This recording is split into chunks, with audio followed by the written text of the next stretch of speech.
അപകടത്തിൽപ്പെട്ട വർക്കലയിലെ floating bridge ചട്ടങ്ങൾ പാലിക്കാതെ നിർമ്മിച്ചതാണെന്ന് വിവരാവകാശ രേഖ പറയുന്നു.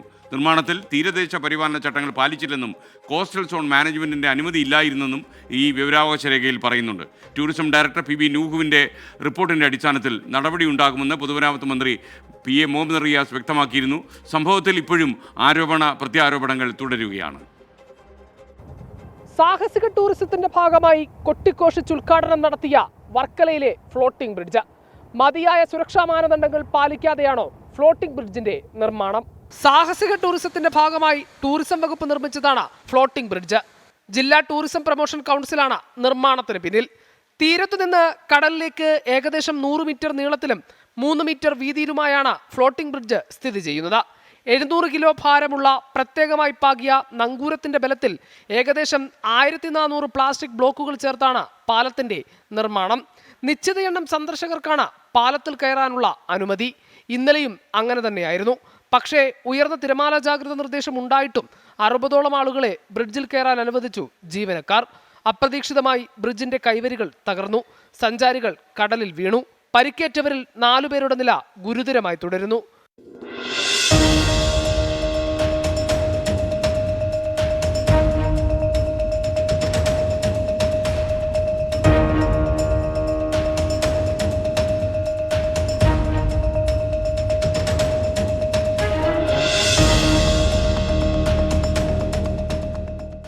വർക്കല ബീച്ചിൽ ടൂറിസം വകുപ്പിന് നിർമ്മാണങ്ങൾ നടത്താൻ സംസ്ഥാന സർക്കാരിൻ്റെയും കേന്ദ്ര സർക്കാരിൻ്റെയും എന്തൊക്കെ അനുമതികൾ വേണമെന്ന കോളേജ് അധ്യാപകനും പരിസ്ഥിതി പ്രവർത്തകനുമായ സഞ്ജീവ് നൽകിയ വിവരാവകാശത്തിന് മറുപടി ലഭിച്ച രേഖയിൽ ഇങ്ങനെ പറയുന്നു.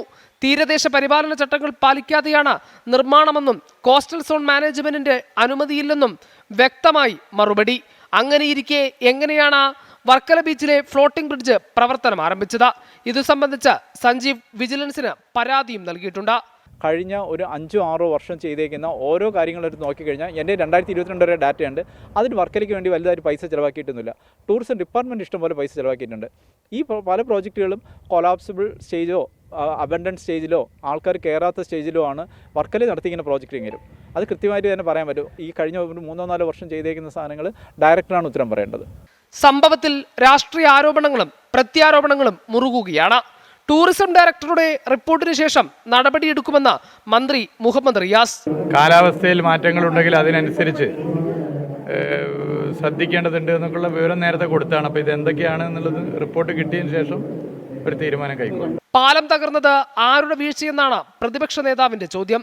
ഈ 100 മീറ്റർ കടലിലേക്ക് ഈ പാലം, ഈ ഫ്ലോട്ടിംഗ് ബ്രിഡ്ജ് പണിയാൻ എന്ത് പരിശോധനയാണ്, എന്ത് പഠനമാണ് നടത്തിയിട്ടുള്ളത്? എന്ത് സുരക്ഷാ സംവിധാനമാണ് അതിനകത്ത് ഏർപ്പെടുത്തിയിട്ടുള്ളത്?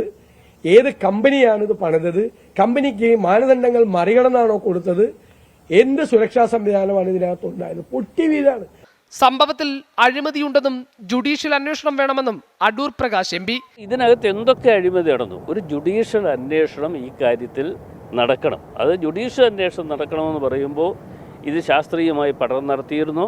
പണം എത്ര ചെലവഴിച്ചു, ആ പണം ചെലവഴിച്ചതിൻ്റെ അനുസരിച്ച് ഇവിടെ സ്ഥാപിച്ചു കഴിഞ്ഞപ്പോൾ ഇതാരാണ് ഇപ്പോൾ ഇത് നടത്തുന്നത്?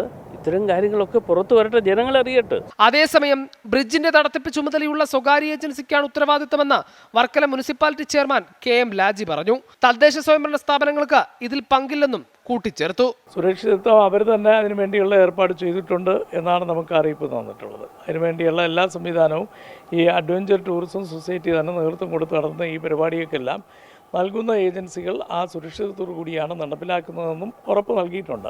അപ്പം നഗരസഭയിൽ നിന്ന് ഇപ്പോൾ ടൂറിസം നടപ്പിലാക്കുന്ന ഇത്തരം പരിപാടിക്ക് പ്രത്യേകിച്ച് തദ്ദേശ സ്വയംഭരണ സ്ഥാപനത്തിൻ്റെ അനുമതിയോ മറ്റോ വേണ്ട. അല്ലാതെ തന്നെ ഒരു നിർദ്ദേശം ടൂറിസം വകുപ്പിൻ്റെ തന്നെ അത്തരത്തിലൊരു ഓർഡർ നേരത്തെ നിലവിൽ നിൽപ്പുണ്ട്. അത് ചെയ്യാനുള്ള അധികാരം. ഇനി പൂർണ്ണമായ സുരക്ഷ ഉറപ്പാക്കിയ ശേഷം മാത്രമേ ഫ്ലോട്ടിംഗ് ബ്രിഡ്ജ് പ്രവർത്തിക്കാൻ അനുവദിക്കൂവെന്നാണ് നഗരസഭയുടെ നിലപാട്. ഭാഗ്യം ഒന്നുകൊണ്ട് മാത്രമാണ് ഇന്നലെ വലിയൊരു ദുരന്തം ഒഴിവായത്.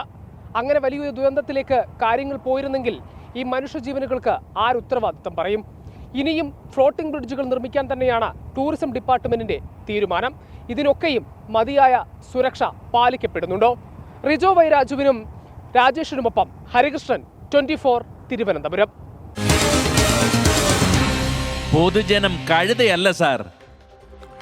ഗുരുതര വീഴ്ചകൾ വരുത്തിയാണ് വർക്കലയിലെ ഫ്ലോട്ടിംഗ് ബ്രിഡ്ജ് നിർമ്മിച്ചതെന്നാണ് പുറത്തുവരുന്ന റിപ്പോർട്ടുകളിൽ കാണുന്നത്. എന്ത് ധൈര്യത്തിലാണ് ഇത്തരം സ്ഥലങ്ങളിൽ പോവുക എന്നാണ് പൊതുജനങ്ങൾ ചോദിക്കുന്നത്. കാണാം ജനങ്ങളുടെ പ്രതികരണങ്ങൾ. ശരിക്കും അവർ ഇന്നലെ സുരക്ഷ പാലിച്ചായിരുന്നു. പെട്ടെന്നൊരു അപ്രതീക്ഷിതമായ ഒരു കടൽ വന്നു.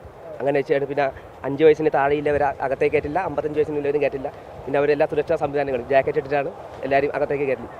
അപ്രതീക്ഷിതമായ ഒരു തിര വന്നു, അങ്ങനെ സംഭവിച്ചാണ്. ഈ വെള്ളത്തിൽ കിടക്കണമെങ്കിൽ ശരി, അവരും മറ്റുള്ളവരെ ഈ പറഞ്ഞ സേഫ്റ്റി നോക്കുമല്ലോ. അത് സംഭവിക്കണ എപ്പോഴും സംഭവിക്കും. കൃത്യമായ നിർദ്ദേശം കൊടുക്കും. പക്ഷേ ഭാഗ്യത്തിനും ആളഭയം വലുതായിട്ട് ഉണ്ടാവാത്ത ഒരു ഗുണമാണ്. പിന്നെ രാത്രി ആയതുകൊണ്ട് തിരക്ക് കുറച്ച് കുറഞ്ഞു വന്നു, അതൊരു ഗുണമാണ്. സേഫ്റ്റി റോപ്പല്ല പിടിച്ചത്. അപ്പോൾ എല്ലാവരും കൂടെ ഒരു ബലം കൊടുത്തപ്പോഴത്തേന് ഇത് ലോക്ക് വിട്ടുപോയി എത്തുന്നത്. അപ്പോൾ ആ ലോക്ക് വിട്ടുകൊണ്ടാണ് എല്ലാവരും കൂടെ ഒരുമിച്ച് താഴോട്ട് വീണത്.